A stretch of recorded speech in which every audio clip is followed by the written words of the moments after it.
Hey, what's up, y'all? This is the Cargo Van Man with the In the Industry podcast, bringing you today something special. We got Tony with Stick With Us Delivery here, and I'm just super excited, man. I've been following his journey for a while, and I wanted to bring him on so we could just have a conversation about who he is, where he's at, what he's doing, man.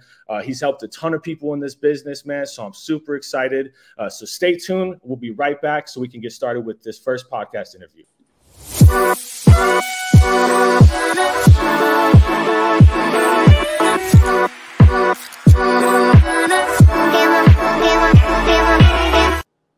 Hey, what's up, Tony? Hey, what's up? What's up, Cameron? What's good, man? Oh, man, just living life, man. It's a beautiful Tuesday, man. I'm super grateful for you giving me some of your time today. I know a lot of the people here on my YouTube channel are familiar with you. I know a lot of them follow you. They've made that very clear.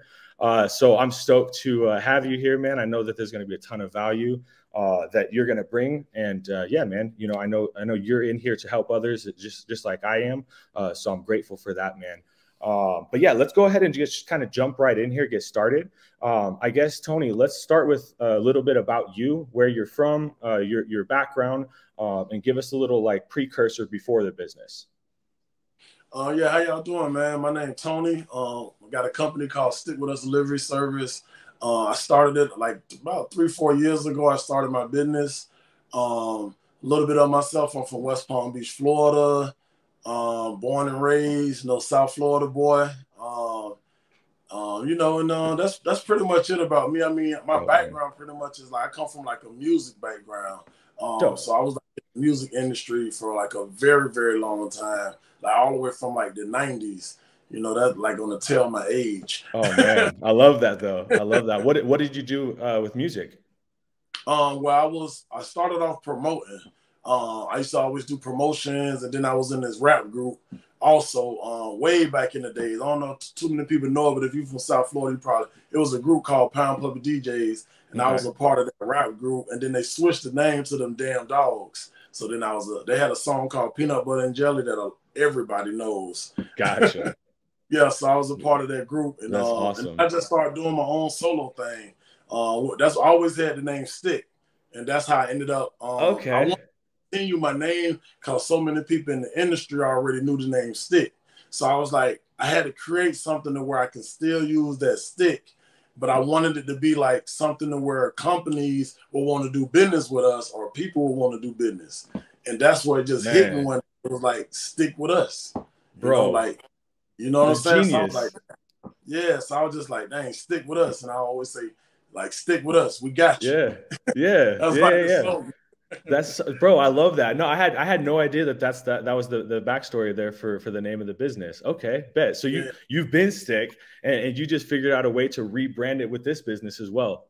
Yeah, that's so fire, bro. I did because so many people knew me, and I was just like, dang, man. So it's funny sometimes when I'm like on live or people hit me on Instagram or something, and they be like, yo, man, hey, you used to rap.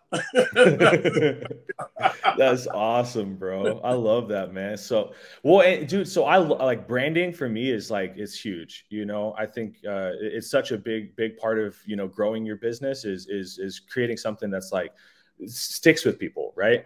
Yes. No pun intended. But literally, you know, so like Stick With Us Delivery, like it just stands out. It's easy to remember. But you actually go by Stick, so that's even fucking cooler, man. I love that. It all worked. I wanted to keep my name. Yeah, bro. No, I get it, man. I respect that, man. I mean, it's tattooed on me. I mean, I had it Stick for life. 50 years old. Stick for life, bro. You feel me? So I'm like, I can't let my name go. That's dope, bro. That's dope, man. Yeah. I'm gonna start calling you Stick, dog. I didn't realize that, bro. Yeah, man. Tony, I'll still call you Tony from time to time, man. But we should have just put Stick up there on your name, man. I just be trying to be a little professional, so I'm like, bro, I try to do the same now too. I mean, I'm the cargo van man. I mean, it's like so. I mean. Yeah, and that's what they know you by. So that's what they know me by. But it's like there's Cameron, you know, is another, you know. But yeah, man. Anyways, I want to get stuck on a tangent there. Okay, cool. So you were in music, you were doing promoting, right? Stick. You ended up, you know, being in a rap group. and just, you know, did a lot of different stuff. I'm assuming that's kind of where you first learned how to network and really kind of master that skill. Yeah, so yeah, I learned how to network. I learned how to, and then I remember I was already doing promotions. Yeah. So it was funny. So I was doing promotions, and then I started this solo career rapping. So guys that we used to promote, cause we used to promote like local rappers and stuff like that. And I was living in Orlando. I'm in West Palm, but I moved in Orlando in 2003. So I had guys that was rapping, was like, man, that ain't fair. How you gonna be rapping and you the promoter? Like, you know what I'm saying? Cause they know I'm gonna really promote myself. You gotta promote the hell out of that shit. Yeah. You feel me? So, and I love it because by me crossing over into this business, I love to promote. That's my thing. That's my background. So that's what I do. So it just worked out, man. I'm gonna tell you something crazy. Like back then, like I always used to help people. Like if I see people like needed help getting into the business or want to learn how to promote, want to learn how to rap, want to learn how to run commercials on TV, I used to always teach people. My whole thing was I had looked at my life and said, wow, I've been really like helping people make money like all my life. And I didn't realize it until like maybe like about a year and a half, 2 years ago, I finally realized that was my purpose that God set for me, was for me to just help people, you know, people grow, you know, and that's pretty much it, you know. And it's just transferred over into this business now. Yeah. It transferred over to this business. But long story short, like I was about to say, you know, I like to keep it all the way real. Yeah, man. When I'm talking, I like to tell people my story because I don't want nobody thinking that I'm just like overnight success. Like, I do a lot. You know what I'm saying? This didn't happen overnight. You know what I'm saying? I was helping someone that I thought was a friend and showing them a lot of love, and you know, because you know they used to do things and you know was living that street life and they didn't want to live the street life no more. And that person used to always see me and they used to be like, hey, Tony, won't you put me on? Let me become part of the business. And long story short, I did that. And then that person ended up like turning me over to the feds with something that had that I had nothing to do with. You know what I mean? And it was just a whole bad situation. So in 2013, I got indicted by the feds. And then 2014, I was found. I took a plea because the one thing about the feds, you don't want to play with them. It was either fight them and either face catching anywhere from 15 to 25 years, which I was not about to do. I pled out to the judge. They gave me 6 years. I used to do a lot of stuff for the community. And like when I was living in Orlando, so like before you get sentenced, they had to do an investigation on you, like to find out what kind of person you was. So I had like, you know, like commissioners and you know, just a lot of community activists, just people that was real close to me come and speak on my behalf. And once the judge got to know me, he was just like, wow, like, you know, the prosecutor wanted me to get 9 years. The lowest I can get was 6 years. And the judge was just like, man, I feel like this is a good man, and he just was around the wrong people. And the judge gave me he's like, the lowest I can give you is 6. I can't go no lower than that. And the prosecutor was mad as hell. He did not want me to get them 6 years. Damn. But yeah, so I had to take the 6 years, man. And this was back in 2014? Yeah. Gotcha. Yeah. So I did. I got the 6 years. It was mentally challenging. I think that's the word I have to use because jail, prison, those kind of places, they not for nobody, man. I'm not gonna. They for people who are doing heinous crimes. You know what I'm saying? But people who are truly out here trying to help people, that's not a place for them. You know. But I'm gonna tell you, and for any guys that's facing these kind of situations, I'm gonna tell you all. The way I approached that situation was when I first stepped on in that prison gate, I told myself, I said, I'm going to make sure I leave this place with way more than what I came in with. I was like, I want to be a better brother, son, a better boyfriend, just a better person. Like, even if I felt like I was already great, I felt like it's always room for improvement, and that was just my mindset going in. I didn't finish high school, so the first thing I did when I got in there was got my diploma. That was the first thing I did within like the first month or two. Fast forward, you know, I finally finished my time. I got out August 13. 2019 was when I got out. One of my close cousins named Dorian, he was, it's so crazy because he had a federal sentence too. He did 17 years in the feds. He did a very long time. I thought I was never going to see my cousin again. But when he got out, one of his close friends, dad, worked for this company called Lot Speech. I'm going to shout him out. Now they helped me, you feel me?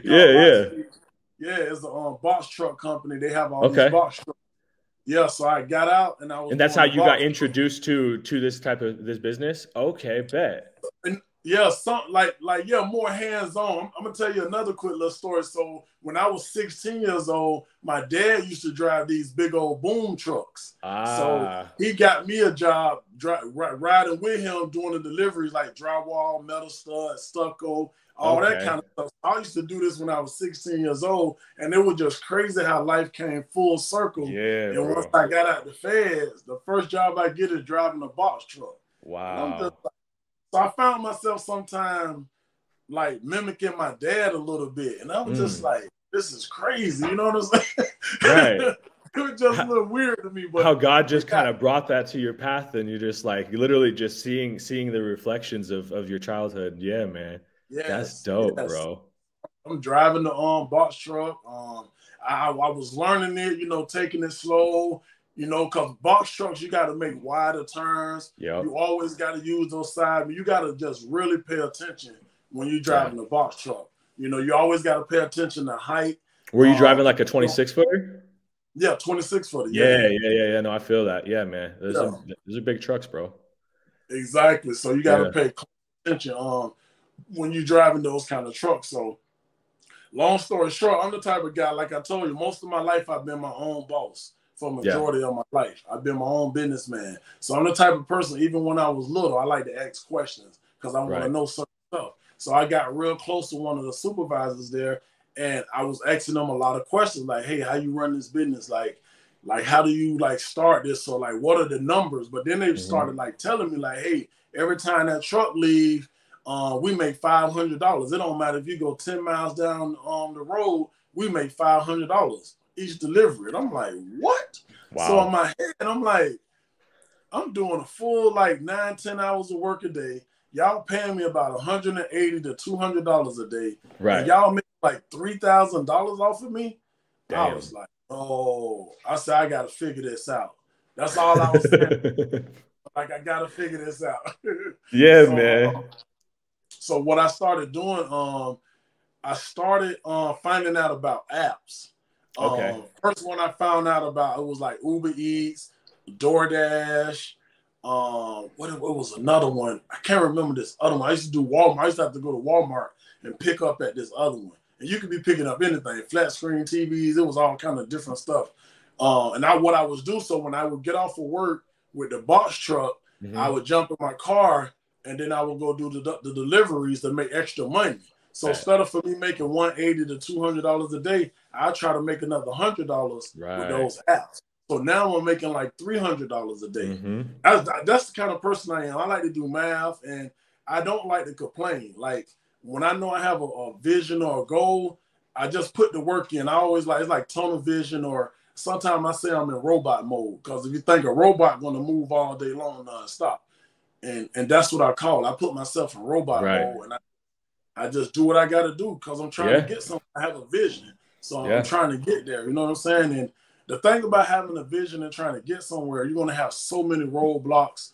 And I'm a God-fearing man, so I have to use that kind of terminology a lot, because one thing I know about when you're trying to do great, the devil going to come at you with everything he got, because he always want to destroy. So when you're trying to do great, you just got to push through. You truly got to block out the noise. And sometimes it can get very tough, because you can even have family members. You can have your closest friends telling you don't need to do that. Because when I got out, man, I had people telling me I was crazy. Like, why is you trying to do this logistics stuff? And Why are you Let's using that? let's dive into that real quick. So Okay. so having those roadblocks come up, right? And feeling the devil, feeling these outside forces coming in to stop you from your mission, from your path, right? You're feeling that, right? A lot of people feel that. Yeah. What helps you push through that? Like what allows you to navigate those times, you know, and stay steadfast on your mission? I mean, it's my faith, man. Like I Yeah. said, that's the one thing got me through those 6 years, man. Yeah. Even when I was in there, bro, I read the Bible 2 times from front to back. Mm. First page to the last page, you know what I'm saying? But that's when your faith come into play, and really like your principles. And I got to give a shout. My God bless the dad. My dad, he's not here. He passed away in 2003, but it's so crazy. Like so many things he taught me, I use them still to this day. You know, and it's like when you're going through that kind of stuff, that kind of pressure, people doubting you, don't believe in you. You can be in a relationship and your partner don't even believe in you. You know what I'm saying? Yeah, that can be even harder. Or they can just think that you just got all these wild dreams, but they don't think that you can accomplish those things. You know, and it's a little weird. It was a little weird for me because, like I said, I come from a music background and I was always fortunate majority of my life, but I had hard times. You know, we have times where you can have all the money in the world and lose all the money in the world. That done happened to me 3 times in my life. Why I've been super up there, bro, and then I have 7 figures and now I'm broke. You know what I'm saying? So right. like, it's humbling, bro. Times in my life. So when I was going through that stuff, the main thing that got me through it, bro, was my faith. And it was just a vision. It was like something was just telling me, like, you going in the right direction. Keep going. It's like you got to be so tough, bro, mentally. And I know it's hard for a lot of people. It was hard for me, to get through. But the thing about me was I just kept saying, I know God gonna make a way. I know I'm gonna get through this. And then it was like a blessing in the skies, bro. Because what ended up happening was COVID came. When COVID hit, I was even before it hit, I was starting to have like asthma problems because I got asthma. So I kept having all these lung issues, and I had to go see a specialist. The specialist was like, "Do you work around a lot of dust and stuff like that?" And I was like, "Yeah." When I drop off deliveries, we go into like big mansions and businesses that are being built, because that's what we did. We built a lot of office buildings, buildings. So it'd be a lot of dust. So I started affecting my lungs. So I had to see a specialist, and then COVID ended up hitting on top of that. So what ended up happening was my job had to give me short-term and long-term disability that they had to give me. And then once that ran out, I was able to file unemployment. And during COVID time, they were paying crazy amounts of money for unemployment. Yeah, I was there with you, bro. Yeah. So wild times. My mind, you got to remember, I'm like, I just want to get this cargo van. That's all I'm saying to myself. So I'm like, I got to save every penny I got, bro. And it's crazy because, like I said, you're going to go through things. Someone I was with at the time was mad because I was saving so much money and I wouldn't give them none of the money because I was like, I got to get this cargo van. No, you were on that vision of getting the van, bro. Nothing was going to stop you. Yes. And I have this thing that I say to myself sometimes. I even say to people, I would be like, you're going to be mad at me right now. You might be mad or not liking me at this moment, but once you see where I'm trying to go and get to, you're going to understand. You know what I mean? You might not understand right now, but later on down the line, you will understand. So what I ended up doing once I saved up enough money, man, and then another thing, bro, I'm telling y'all, man, I trust me, I feel people because I'm telling y'all my story. So even with me trying to get a cargo van, bro, when I went away to the feds, 3 weeks after I went away to the feds, I didn't find this out until I got out. My credit score was a 780. Someone had been using my credit like 3 weeks after I started my prison bid. So, man, they ran my credit through the ground. I went from 780. When I got out of prison, my score was 420. When I got out of prison. Yes. So I had to go and try to get my credit fixed. They had to wipe my credit clean. And it was like, they would say it's like I'm like a new person that was just born. Because it's like I didn't have no credit. So I'm like, oh, goodness, how I'm going to get this cargo van. So you had to work with like a credit card, like a credit repair company that just kind of figured out all the stuff. And I mean, it was fraud, right? So you had to go through like a whole, that's got to be a pain in the ass process, man. How long did that take, man? I'm still dealing with that to the day. Like, I bet. Like they took all the stuff that the person bought. They took all that off my credit, but you got to think, when you already got established credit and you got to wipe everything clean, and start all over again. So I had to go like get secured Visa cards and like Chime cards, and now Credit Karma has a credit builder on their platform also now. So I had to go and do all this different stuff. So I was trying to get the van. They like, you don't have enough credit. You don't have enough credit. I'm like, God damn. So I took a break. You know, I just chilled, you know what I mean, a couple of months. And I went to this one dealership, and I was like, they was like, yo, you got approved. It was for just a car. And I was like, what? I was in shock, bro. I couldn't believe it. So I was like, okay. So now I don't even want the car. I'm like, no, I'm good. I want the car. Right. So I go to this dealership down in South Florida in Miami. Okay. And they run my credit. I told him I want to put $5,000 down. He was like, the bank won't do it because, you know, cargo vans are expensive. So, and that car was like cheap. It was like $15,000 car. Right. So there was like, the bank won't do it. I said, okay, I give y'all $7,000 now. Can you make it happen? And they tried, bro. They still could not make it happen. So I'm like, man. So I left, went back home. I always call it like when doors close on you. So it was like another door. I always tell people I had 20 doors closed on me before one door opened. So I went back home. I'm home just thinking. The next day come, I called the salesman. I'm like, I said, man, look, if I give you $8,000, can you get this cargo van for me? And he was like, look, man, you're a young black man. I see what you're trying to do. He was like, I support it, bro. He was like, I'm going to make it happen, bro. You bring me $8,000, I'm going to make it happen. That's what he tell me. That's awesome. I get back on the road. I drive back down to Miami because I'm in West Palm. So I drive back down to Miami. And so I get there. He run everything. The bank still with the BS. They like, so I say, bro, so he go in there. He said, man, let me do 9,000. He put 9,000 in the system, and it came back with an approval. So I say, damn, $9,000. Now I only had saved up like 15 grand. And I'm like, I didn't want to have to give up majority of the money because I still got to get insurance and equipment and all this. I'm like, God, man. So, but something in my spirit, bro, was like, man, do it. So I just went ahead and did. I said, go ahead, man, let's do it. Gave him the $9,000. And then the salesman there, man, God working mysterious ways, bro, because the finance guy there, I said, man, who y'all know anybody I can use for insurance? And he gave me this company called Infinity Auto. He was like, most people that come here to get commercial insurance, they use this company and they cheap. So I called them up. I think I gave them like $350 down, bro. And to get the commercial, it was like super. You're in Florida, bro. That's that's unheard of out there. It was mind blowing. Right. So I was like, dang. So he was like, just get like their regular coverage, regular commercial insurance, like the cheapest one they got. So I got the cheapest one they got. I'm paying like $350 $380 every month. But then once it was time to like, you know, get with dispatching companies and like that, I had to up it. So now I had to get the $100K, $300K, $50K policy and the $100K cargo insurance. And then I also had general liability insurance as well.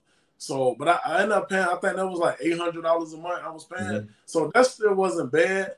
And, but then I had to like, you know, I'm trying to like get work and I'm trying to figure it out. And the crazy thing about this, bro, is I knew people that already had cargo vans that was in this business. And they wouldn't tell me nothing, bro. I used to ask some questions and they was like, man, you asking too many questions.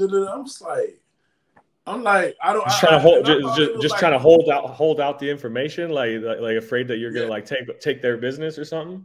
Yes, bro. I mean, they would not tell me. They would only tell me like the bare minimum. And that's what came into me by me starting the business. I was like, dang. And then one of my friends had already told me, he said, bro, you should start a YouTube channel if you're going to get in this business. Just document everything that's going on. Right. So at that moment when that happened to me, I just said to myself, I said, you know what, I'm going to learn this business. But when I learn this business, I'm going to share the information. I said, I'm starting to notice people don't want to share that information, because that's what made me do what I'm doing now, because of what I went through. And I was just like, I'm gonna share the information. And it's so crazy. I like to play poker. So I used to play poker all the time. That's how I passed my time when I was in the feds. We'll play poker all day long, every day. Oh, man. Monday to Sunday, we playing poker. I love poker, bro. I love poker, bro. We're gonna have to, man. We'll have to play some poker whenever we get together in person, man. Oh yeah. It's crazy. I know some of my friends gonna see this, but a lot of my guys I play poker with, they don't even know that I was in the feds and I played poker every day all day. Now they're gonna know why you're so good, huh? Yeah, they're like, this motherfucker had all the time in the world, man. Yes, man. That's all I did, bro. We played poker all day long, man. But it helped the time go by. Yeah, man. But yeah, I'm playing poker one night, right? And I get a notification from YouTube. It was like, keep it up. Your following is growing. I was like, what is, I was like, I couldn't remember what it was, but I had remembered 4 months prior when my homeboy said, bro, you should do a YouTube. So I had did like a quick video in my van just about how I got started. Okay. So I go and look. It's like 7,000 views and 250 subscribers. I was like, what? Right. I had no clue. So I'm like, dang. So now I got to put my thinking cap on. I'm like, I might need to drop some more videos. Yeah, that's pretty how much, like how all this got started. You know what I'm saying? That's how it started. Yeah. Bro, I love that, man. And bro, I feel you on like, not like people wanting to withhold information, man, like gatekeep almost, essentially, you know. Yes. I think that's so silly, man. I think me personally, that's a scarcity mindset type thing where, you know, somebody's just afraid of their ability or their belief in themselves or their God, whatever the case it is. They're just afraid, bro, you know. And like the way I see it, man, there's enough abundance out here for everyone. You know, like there is literally enough abundance, like, because check it. Some people are going to get in the business. They're not going to be good at it. Not everybody's going to make it in a business. So like, you can't be afraid of new people getting into the business, because that's always going to cycle.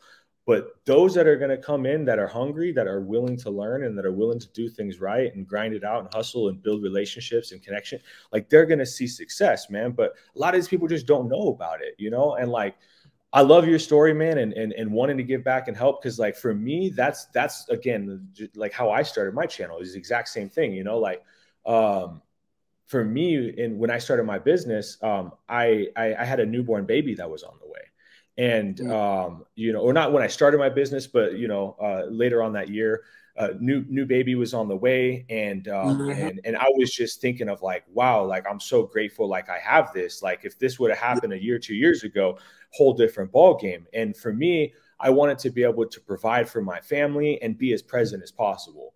And this business gave me the ability to do that on a level that I hadn't been able to do. Since I had worked like a grinding job, I was in the car business, you know, selling cars, working all the time, made good money, but no life. So, you know, at this point in my life, I was just like, man, I'm looking around and I'm seeing all these people struggling, right? Cost of living's going up. People are struggling, working 2-3 jobs, trying to make, you know, ends meet.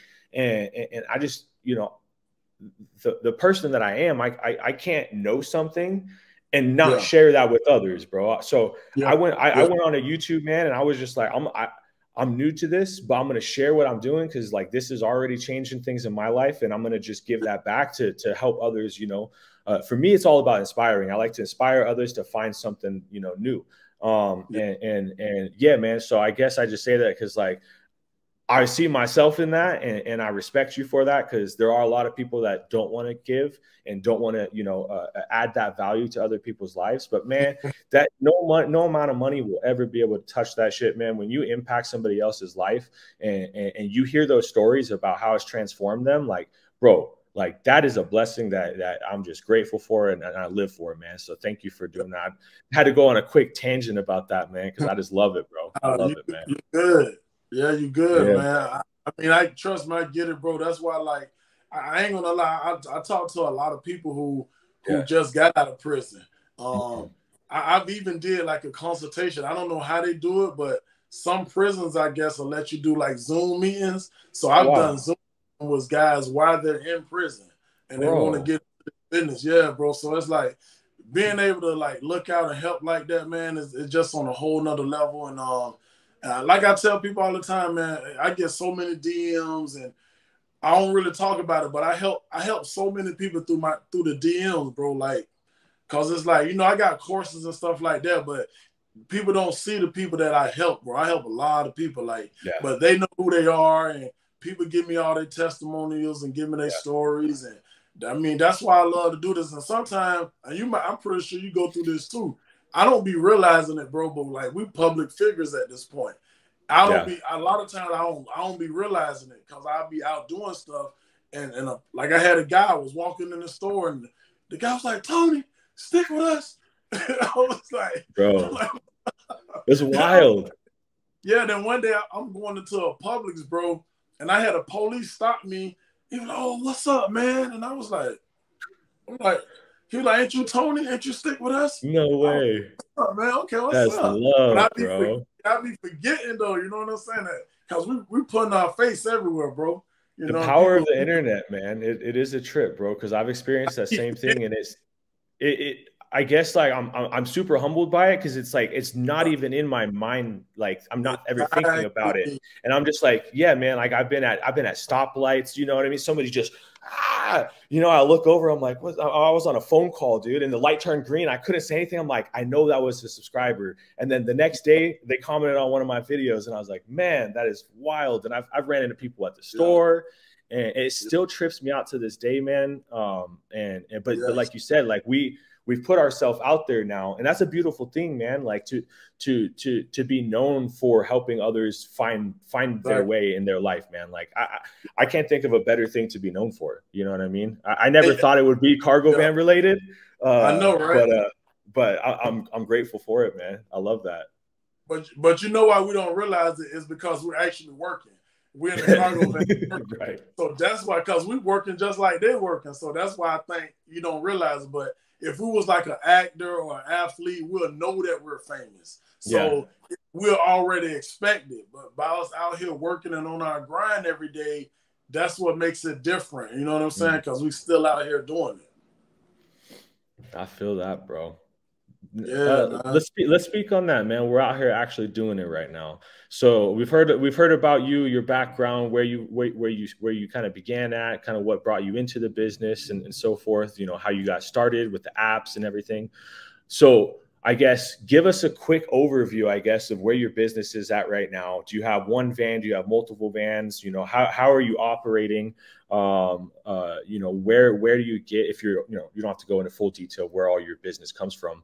But yeah, let's give people a little overview of, I guess, where you're at now, you know, yeah, man, I think that would be really valuable.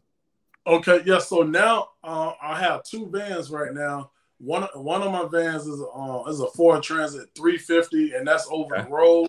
My other van is my Ford Transit 150, and that's local. I normally do that like I'm in West Palm, so the way I worked out one is I go like to Miami, Naples, Orlando, every now and then Jacksonville, but not too much. I try to stay like a 100 to 200 mile radius for the majority of the time. But then on the flip side, I have an online store. So by me having an online store, I have to ship out a lot of packages a lot of times as well. So I just thank God that I have a cargo van, because it's like all working for me right now. You have an online store, huh? Like e-com? Yeah, bro. And I be, man, that's why dope, bro. Like, that's why I was telling you earlier, I overslept, and I'm just like, bro, like my schedule, you won't believe my schedule. I don't even know how I do what I do, bro. I just don't. I put myself in robot mode. That's why. That's what it is, man. It's that robot mode, bro. I'm gonna need to get a download of your software, man, so I can operate on the same level, man. Trust me, it's a lot of Celsius. I drink a lot of Celsius. Hey man, at least you're drinking the healthy ones. You know what I mean? Oh You're yeah, drinking the Red Bulls. For years I was on Red Bull, and one of my friends seen, he said, "Bro, you drinking Red Bull?" He's like, "Bro, no, drink Celsius." He's like, "It don't have no sugar, no nothing in it." And I was like, yeah. And I've been hooked ever since. Yeah, man, they're a lot better, a lot cleaner for you too, for sure. The energy in them. Yes, yeah, man. That's why you don't get that crash. You know what I'm saying? You don't get that hard crash with those. Nope. And that's why the gyms and all these health places, they have that now. They have the Celsius. So they know that's the best one. Yeah. So you got two vans, bro. You got two. So you're operating your 150 then, yeah, and then I'm assuming you have a driver in your other van that's over the road. Yep. Yep. So let's dive into that real quick. So how did that come about? You decided to put somebody in. Where did you find a driver for that? And how do you kind of break down as a fleet owner? How do you split kind of things with your driver? I know there's a lot of people out here that don't have the money for a van yet, and being a driver for another fleet owner is a great opportunity to learn the business and make some good money. So maybe you can talk on like how you found your person and kind of what that pays type of situation looks like for them. Well, I ain't gonna lie, I actually got lucky, man. It was a company that I was doing business with. They actually helped me find the driver. Wow. Yes, bro. And my whole thing was I need somebody like me. That's how I look at my drivers. Another robot. You ain't gotta be exactly like me, but you need to have the hunger, you need to have the hustle in you, and you need to be like aware.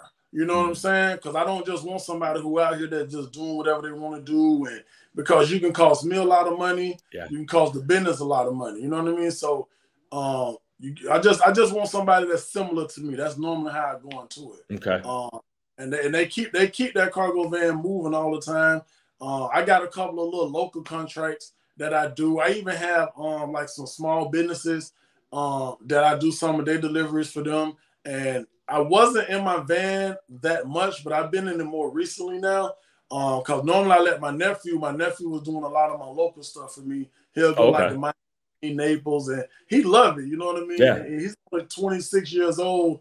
And when I got him into the business, because the young generation is different. And that was like one of my other reasons for even like doing this stuff, like the mentors and the YouTubes, the TikToks, it was like for the young generation. I just want to, because my culture, bro, your culture, all our cultures, man, we know how, like, the young generation is different. They want the money real fast, and sometimes they can go down the wrong path, but they're not no athlete or like successful in a way. So we have to show them a different way of doing things. So when I grabbed my nephew, the way I knew that if I showed him the numbers, that would convince him. So as soon as he got into it, I'm showing him. I'm like, bro, look at my phone. Look, this is how much we just made, bro. I'm showing it, you know what I'm saying? So he can know. And I was paying him a nice amount of money too. For like at the end of the week, I just try to make sure my people paid. I normally try to do like 60-40. I try to get them like 40%. Because I feel like I always tell fleet owners, like, you got expenses. So you got to add because you're going to spend a lot of money in gas. So you definitely got to calculate your gas, your maintenance on the vehicle, but you still want to give whoever driving for you a fair rate. I mean, some people do flat rates. You can do flat rates. I had one of my guys I mentored. He wanted to do 50-50, and I was like, you can do 50-50. I said, well, bro, you need to calculate your expenses as well. You know what I'm saying? Because you want to at least make it make sense, because you got to think, you got to pay insurance. You got to pay the van note if you're still financing. Yeah. It's a lot of fees. So you got to, as long as that money coming in and it makes sense, then you can go that route. But you got to calculate all your fees. Like, don't just get in something and just be like, yeah, I'm going to just pay you this. And then later on you look at it like, I ain't making no money. Right. You can be losing money if you don't do the math the right way. Absolutely, man. Yeah, I think a lot of people, get into the business without that like business mindset of, okay, like what are my true expenses going to be? Actually calculating out like, okay, how many miles am I likely going to be driving a week? And what is the fuel cost on that? And what does that look like? Okay, how much am I spending on average every single week? And you really need to kind of know what all of your expenses are, or else it's real easy, like you said, especially when you bring in somebody else that's driving, that you're just bleeding yourself out or maybe barely making anything. And Exactly. you might as well just not even be in business, you know? Yeah. Mm-hmm. So because it'll put you out, you know? Yeah. Yeah, And it'll bite you in the that's ass one just a thing. few months later. You're like, damn, where's the money? There's no money. Yep. But that's one thing I like about, I ain't gonna lie, that's one thing I like about them Ford Transits. Yeah. Because bro, I normally only spend about $70 to fill my tank up. And how much is fuel out there in Florida? It's like maybe like $3.39 right now, I think. Man, I wish, bro. Out here in Arizona, it's like 4 something. Like it's like middle to high 4s, bro. Right now, my van costing me 85 to like $100 to fill up, depending on like which gas station I know. I usually go to Sam's Clubs. A lot of my deliveries are at Sam's Clubs. So Sam's Club's got the low on fuel. So I typically will have my guy fill up there. I'm not driving my van anymore. I have somebody in it. But yeah, man, I mean, I personally spend like $400 to $500 a week in fuel, you know, and that's pretty average, you know. Yeah. And then I pay my driver. I pay my driver a flat. And I pay him $800 a week. Yeah. You know. And see, that's what I was saying. Some people pay flat, which for me makes sense. $800 is a really good amount of money. Yeah. For a driver, because I'm gonna keep it honest. That's how I started in the business, driving for a company. Yeah. That company, them companies probably giving you like $650, $550, $650 a week. That's what those companies are giving you. So you giving $8, that's way more. Yeah. If you were driving, definitely, and I'm driving a box truck. So imagine a cargo van. It's not gonna be much. Yeah, man, that's why I went that route. Like for me, like you said, I want somebody that's hungry and that's willing to grind it out and put the work in and like, you know, put the customers first and make sure the deliveries get done. I think 800 is fair, you know, and I mean, we're doing like 2,500 to 3,500 a week, you know, gross. So it's like there's plenty of profits in there. And then if we have a really killer week, I can throw in some extra bread on like a bonus. You know what I mean? Exactly. And it's those type of things to give back to my people. It's like if the money's coming in, man, yeah, man, just keep passing that down, because that's ultimately going to keep the business, you know, moving, man. It's hard to get good people. That was why I asked you, like, how did you get your driver? Because I know it is hard. I was lucky. I actually, and I know people say don't ever hire your friends, yada yada. Man, I'm so grateful. I have a good buddy that I could trust, and I put him into the vehicle, and he hasn't let me down. And it's been a little over a month now, man. So. That's good. And I tell a lot of people, man, like, because I also think sometimes by us being in the cargo van business, people don't really understand that you have a real business. And you got to think just like a Coca-Cola, Pepsi, or Amazon, or you got to think like a real business owner. And the reason I'm saying this is the same way like companies go and seek for employment, you can do the same thing. Like you can run ads on Indeed or Craigslist or ZipRecruiter, you know, saying, hey, you're looking for a cargo van owner. Oh, yeah. I know a lot of business people that do that, and you can do the exact same thing. And that's what I tell people. And then you just got to vet each person. That's all. Yeah, I actually went that route. Before I hired my buddy, I put an ad up on Indeed, and I was going to just see, dude, oh my God, overnight, bro, I had like 80 freaking applications, and they charged like $13 an application, bro. I was like, quick, delete. You got like 48 hours to cancel them out, you know, before they charge you. I had like a $1,500 bill coming. I'm like, And thankfully that same day I posted that, my buddy confirmed that he had another job doing some auto parts delivery. So I had to get him to quit the following week. So he made that all work. And so I ended up. You might have should have went the Craigslist route then. Bro, but your point is, man, there are people out there, and anybody that is looking to hire somebody, that's a great way. You do have to put in the time to you know, vet them. You know, that's right. Definitely vet them, you know, background checks, you know, MVR checks, all that stuff. Just like they're going to do us. You got to do the same. Yeah, you got to do the same thing. Cool, brother. But yeah, man, well, shit, bro. I think that about wraps it up, man. We're kind of at time here. I know you got some engagements here in another 30 minutes. You got to hop on a consultation, man, helping somebody else out, man. So yeah, brother, I appreciate you, man. I guess I didn't have a plan on how to end this, but I'm going to just throw this out to you. What is, if you could give anybody one piece of advice that's either getting into this business or currently going, like, what would you tell somebody? I just realized this recently, man. You have to have patience, because this business, everything you do is not going to happen as soon as you do it. It's a process, you know, even from getting your DOT, your MC number. You got to wait 90 days. Even when you filling out to get with a contract or a dispatch company, you're going to have to wait. Even with the apps, you got to wait. Everything is a process. So the best advice I would be is, I know everybody is so eager to get in the business and start making money, but you got to understand you already waited this far to get where you at. A few more days or a couple of more weeks is not going to hurt you. So just have that patience. And like I always tell people, once you get in the business, if you want to last, just make sure you're picking up on time and dropping off on time, and making sure you're having everything that you're supposed to have on that bill of landing, that paperwork. Make sure you have it on your van. And if you do that, have good communication skills, you'll be okay. Yeah, man. No, that's beautiful, brother. I can't. Yeah, man. Patience, bro.